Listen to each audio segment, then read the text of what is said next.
கோபி கிருஷ்ணா. சமூகம், சேவை, சினிமான்னு இவர் கால் பதிக்காத துறையே இல்லை. திரைத்துறையில் சூப்பர் ஸ்டார் ரஜினிகாந்த், உலகநாயகன் கமல், மணிரத்னம், இசைஞானி இளையராஜா, நடிகர் பார்த்திபன்னு பல பிரபலங்களோட ஆதர்ஷ நண்பர் இவர். மனசு நல்லா இருந்தா எந்த நோயும் விரட்டி அடிக்க முடியுங்கிறதுக்கு கோபி கிருஷ்ணா சார் மிகச்சிறந்த உதாரணம். வணக்கம் சார். வணக்கம். நம்ம டாக்டர் சேனல் பார்க்குற அனைவருக்கும் என்னோட அன்பான மாலை வணக்கங்கள். சார், தலைவலி கால்வலிக்கே சுருண்டு போடுற காலம் இது. பார்க்கின்சன்ஸ்ன்ற ஒரு கையை பார்த்துட்டோன்னு போராடி மீண்டிருக்கீங்க. உங்களுக்கு எப்போ இந்த மாதிரியான ஒரு சிம்டம்ஸ் தெரிஞ்சது?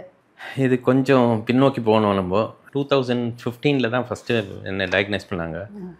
அப்போ எனக்கு 50 வயசு. நார்மலாக பார்க்கின்சன்ஸ் ஒரு 60 இயர்ஸில் தான் வரும்னு சொல்லுவாங்க. அது இல்லை, அது இன்னும் கூட ஏர்லியராக வரலான்னு எனக்கு புரிய வச்ச தருணம் அதுதான். எனக்கு அவர்கிட்ட கேட்டேன், நான் என்ன சார் 50லேயே பார்க்கின்சன்ஸ் வருமானு கேட்டதுக்கு, எப்போ வேணால் வரலாம், 42 கூட வரலாம், 32லேயும் வரலாம், இது நம்ம கையில் இல்லை அப்படின்ற மாதிரி சொன்னார் இந்த doctor. It was the first time I knew that Parkinson's can attack at any age. அப்போ புரிஞ்சுனது அந்த வயசில் தான். நான் 50 வயசில் தான் எனக்கு புரிஞ்சுது. அதுக்கப்புறம் அதை நான் போராட ஆரம்பித்தேன். என்ன மாதிரி சிம்டம்ஸ் தெரிஞ்சது சார் உங்களுக்கு? அந்த டைமில் எனக்கு நான் ஒரு நாள் சாப்பாட்டுக்கு வீட்டுக்கு வந்தேன். வரும்போது I felt something was wrong with me. என்னன்னு தெரியல. அதுக்கு ஒரு வாரம் முன்னாடியிலேருந்தே எனக்கு காலை மட்டும் அப்படி தேய்ச்சி நடப்பேன். அப்புறம் ஷோல்டர் கொஞ்சம் இறங்கின மாதிரி ஃபீலிங் இருக்கும். ட்ரெமர்ஸ் இருக்கும், கையில் ஆடும் அப்படியே. நான் அதெல்லாம் என்னோடய பேக், ரொம்ப வருஷமாக எனக்கு ஐ ஹேட் பேக் ப்ராப்ளம். அதனால் நினச்சிட்டு நான் ஆர்த்தோக்கிட்ட போகணுன்னு நினச்சிட்டு இருந்தேன். ஆனால் போகல, நான் தள்ளி போட்டுகிட்டே இருந்தேன். அன்றைக்கி மத்தியானம் சாப்பிட வந்தபோது ஒய்ஃப் சாதம் போடுறாங்க. எனக்கு நான் பிசிஞ்சு வாயில் போடுறதுக்குள்ளே கையிலேருந்து சாப்பாடு கீழே விழுது. அதனால் எனக்கு I got worried and I started crying. எதனால் அழுதுன்னு எனக்கு தெரியாது. என் தம்பிக்கு ஒரு டைம் ஃபோன் பண்ணேன். Is a doctor, he works for Apollo, doctor Ramakrishnan. அவர் நீ உடனே கிளம்பி இங்கே வா, நம்ம I think we are treating the wrong symptoms, நம்ம ஆர்த்தோ ப்ராப்ளம் நினச்சிட்ருக்கோம், இது looks like a neuro problem, நீ உடனே வந்துரு அப்படின்னு சொன்னான்னு சொல்லிட்டு நான் உடனே கிளம்பி போனேன். அங்கே போனோடனே he took me to that doctor. And அவர் நான் உள்ளே நுழையும் போதே ரொம்ப சீனியர் டாக்டர் அவர். அண்ட் அவர் பார்த்தோன்னே சொல்லிட்டாரு, I know what you have அப்படின்னாரு. நம்ம தான் படித்த திமிர்லாம் நம்ம காட்டுவோமே. நான் என்ன சார் எனக்கு அப்படின்னேன். யூ ஹேவ் பார்க்கின்சன்ஸ் அப்படின்னாரு. பட்டுன்னு போட்டு உடைச்சார். அந்த மொமெண்ட் எனக்கு மறக்க முடியாத மொமெண்ட் லைஃப்பில். ஏன்னா I didn't expect that from him. சொன்ன உடனே அப்படியே ராஜி அழ ஆரம்பிச்சிட்டா.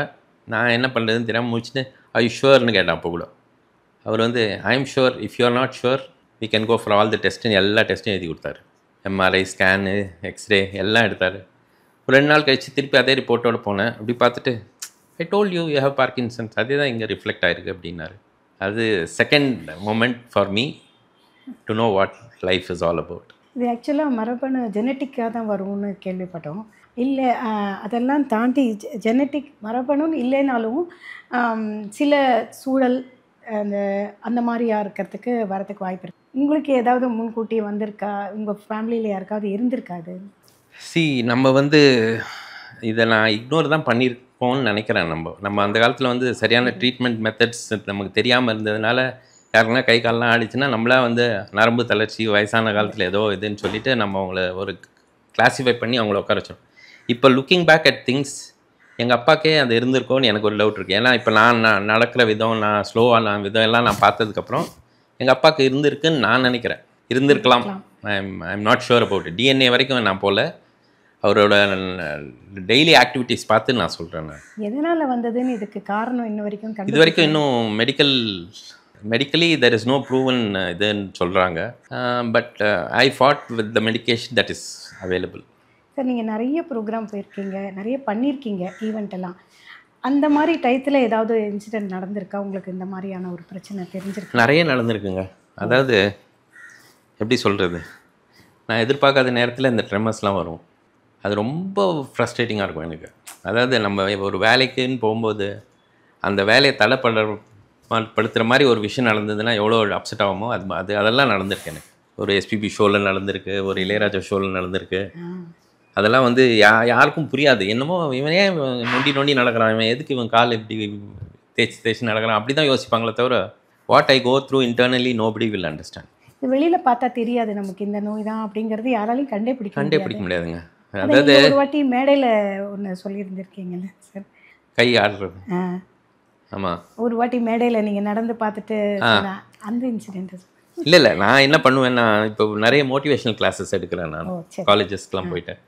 அங்கே வந்து நிறைய பேர் கேட்குற ஒரு விஷயம் வந்து, என்னோட ஸ்டோரி ரீல் ஒன்று வச்சுருக்கேன், ஷோ ரீல் ஒன்று, ஒரு 3 minutes என்னோட எம்ப்ளாய்மெண்ட் ஹிஸ்ட்ரி, கெரியர் க்ரோத் எல்லாம் பற்றி பேசுகிற ஒரு வீடியோ அது.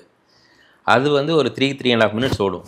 அதில் வந்து நான் வந்து எப்படி ஐடியில் என்ட்ரு ஆகி மீடியாவுக்கு வந்தது, யார் யாரெல்லாம் சந்தித்தேன் எல்லாம் இருக்கும். அதில் கமல், ரஜினி, மணிரத்னம் சார் எல்லோரும் இருப்பாங்க. அதை பார்த்தோன்னே எல்லோரும் கைத்தட்டுவாங்க. பார்த்து முடித்தோடனே நான் சொல்லுவேன், வெயிட் பண்ணுங்கள், நான் கைத்தட்டலுக்காக இது பண்ணல, இப்போ நான் ஒன்று பண்ண போகிறேன், அதை பார்த்துட்டு நீங்கள் சொல்லுங்கன்னு சொல்லிட்டு நான் ஸ்டேஜ்லேயே நடப்பேன். நான் நடந்துட்டு இப்போ என்கிட்ட ஏதாவது வித்தியாசம் தெரியுதா அப்படின்னு கேட்பேன். ஒன்றும் இல்லையா சார், நல்லா தானே இருக்கீங்க அப்படின்வாங்க. அதுக்கப்புறம் நான் ஒரு வீடியோ ஒன்று வச்சுருக்கேன். நான் இந்த கை கால்லாம் நடுங்குற மாதிரி ஒரு டெய்லி நான் வந்து என்னோடய டாக்டர் வந்து லண்டனில் இருந்தார். இப்போது அங்கே தான் இருக்கார் அவர். அந்த கோவிட் டைமில் நிறுத்திட்டார் இங்கே வரது. அதுக்கு முன்னாடிலாம் ஒரு மாதமாக வந்துட்டு போயிட்டு இருந்தார். அவர்கிட்ட தான் முதல்ல காமிச்சேன் நான். அவர் என்ன சொன்னார்னா, you continue to be what you are, don't give up எனிதிங்னு சொன்னார். அதனால் அவருக்கு டெய்லி ஒரு வீடியோ எடுத்து காமிச்சு, இன்றைக்கி கண்டிஷன் இப்படி இருக்குது, ஏதாவது மாற்றணுமா இப்படிலாம் கேட்டு நான் அனுப்புவேன். அந்த வீடியோவில் ஒன்று எடுத்து ஸ்டேஜில் ப்ரொஜெக்ட் பண்ணிவிட்டு, இப்போ சொல்லுங்கள் ஏதாவது வித்தியாசம் இருக்கான்னா, என்ன சார் உங்களுக்கு ஆச்சுன்னு எல்லோரும் கேட்பாங்க. ஸோ அந்த கமல், ரஜினி மாயெல்லாம் மறைஞ்சிடும் அவங்களுக்கு. என்னை பற்றி யோசிக்க ஆரம்பிப்பாங்க.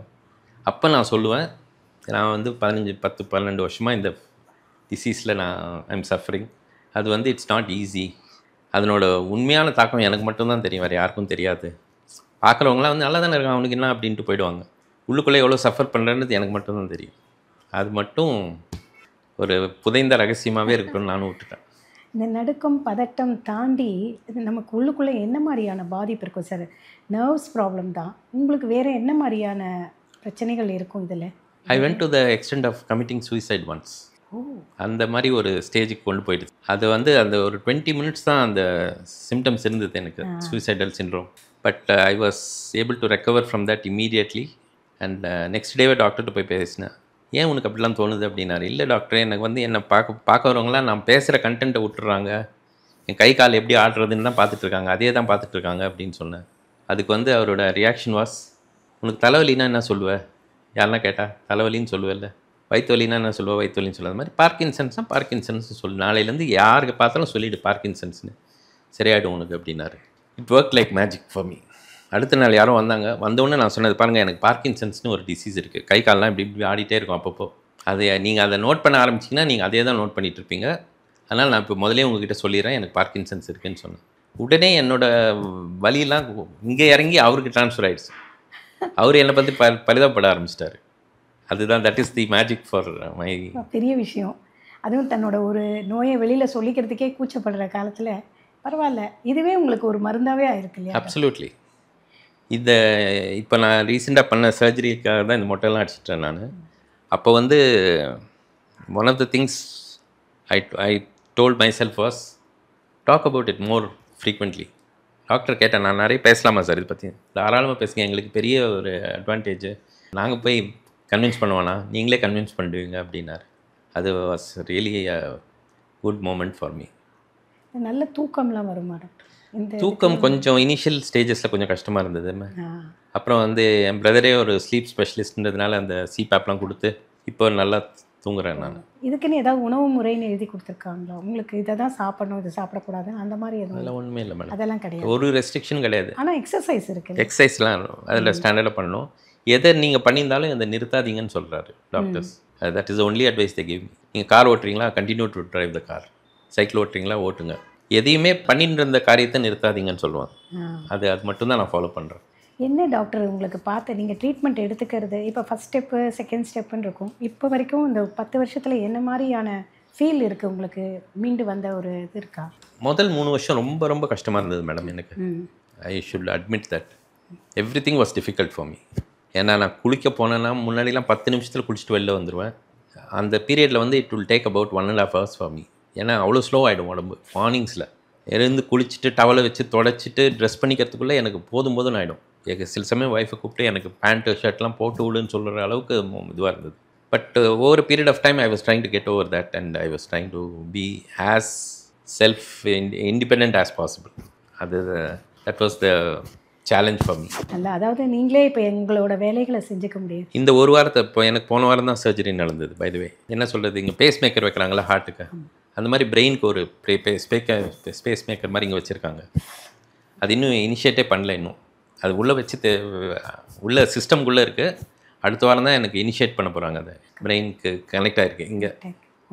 இங்கே 2 ஹோல் போட்டு அதில் இது பண்ணியிருக்காங்க. நான் தேர்ஸ்டே அன்றைக்கி அட்மிட் ஆனேன். ஃப்ரைடே சர்ஜரி, மண்டே டிஸ்சார்ஜ் ஆகிட்டேன். நான் வந்து ஒரு வாரம் வீட்டில் ரெஸ்ட்டு. 11th அன்னைக்கு I went for my review, remove the stitches. வீட்டுக்கு வந்தவுடனே எனக்கு ஒரு ஃபோன் வந்தது. ஒன் ஆஃப் த ப்ரொடியூசர்ஸ், அந்த ராமாஜிராவ் ஃபிலிம் சிட்டியில் நாளைக்கு என் படத்து பூஜை, கண்டிப்பாக வரணும் நீங்கள் அப்படின்னாரு. இது யாருன்னா, நம்ம அந்த காலத்தில் ராமாயணம் மகாபாரதம்லாம் எடுத்தாங்கல்ல, ராமானந்த் சாகரோட கிராண்ட்சன் தான் இந்த படத்தை எடுக்கிறாரு. So very prestigious client for me. அதனால் நான் வந்து கண்டிப்பாக வரேன் சார்னு சொல்லிவிட்டு உடனே டாக்டருக்கு ஃபோன் பண்ணேன். டாக்டர், நான் இந்த மாதிரி எனக்கு ஒரு ஆஃபர் வந்துருக்கு, போகலாமா அப்படின்னு கேட்டேன். தாராளமாக போங்க, உங்களுக்கு ஒன்றும் இல்லை அப்படின்னாரு. அவர் தாராளமானு ஆரம்பிக்கிறதுக்குள்ளே நான் ஃபோனை வச்சுட்டு நான் பேக் பண்ண ஆரம்பிச்சிட்டேன் நான். ஸோ அடுத்த நாள் கார்த்தால கிளம்பி ஹைதராபாத் போயிட்டு ராமோஜிராவ் ஃபிலிம் சிட்டியில் அந்த பூஜை அட்டன் பண்ணிவிட்டு, அன்றைக்கி சிஎம் வேறு வந்திருந்தார், தெலுங்கானா சிஎம். அவரையும் மீட் பண்ணிவிட்டு அன்றைக்கி நைட்டே கிளம்பி இங்கே வந்துட்டேன். நம்ம டாக்டர் சார்பாக ரொம்ப நன்றி சார். Thank you ma'am.